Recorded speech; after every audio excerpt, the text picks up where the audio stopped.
இந்த வீடியோவில் என்ன பார்க்குறோம்னாக்கா UTL 5 kW hybrid solar inverter தான் அன்பாக்சிங்க. இதோடது வந்து பார்த்தீங்கன்னாக்கா இது வந்து ஹைப்ரிட் சோலாருக்கு EBக்கு வந்து பார்த்தீங்கன்னா நீங்கள் எக்ஸ்போர்ட் பண்ணலாம். பேலன்ஸ் வந்து பார்த்தீங்கன்னா பேட்டரிலையும் சார்ஜ் பண்ணுறோம். இது UTLோட 5 kW ஹைப்ரிட் சோலார் இன்வெர்ட்டர் 5 kWங்க. இதில் வந்து பார்த்தீங்கன்னா 5 kW 5 kW வந்து சோலார் பேனல் போடலாங்க. 5000 வாட்ஸ் வரைக்கும் பேனல் போடலாம்.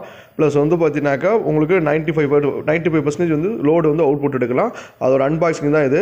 இதோட வந்து பார்த்தீங்கன்னா specification details solar inverter Sigma solar PCO 5000 VA 48 வோல்ட்டுங்க 48 வோல்ட்டு.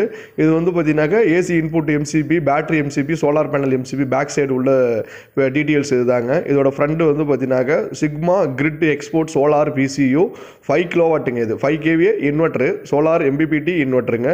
இதில் வந்து என்னன்னாக்கா நான் ஃபியூச்சரில் வந்து இப்போதைக்கு வந்து ஹைப்ரிட் மாடலுக்கு வந்து உங்களுக்கு எக்ஸ்போர்ட் ஆப்ஷன் வந்து TNEBல வந்து not allowed, only on grid மட்டும் தான் அலோடு. அதனால் இதை வந்து ஆப்ஷனில் வச்சு நம்ம போட்டலாம். ஃபியூச்சர் அப்டேட்டுக்கு மட்டும். நன்றி.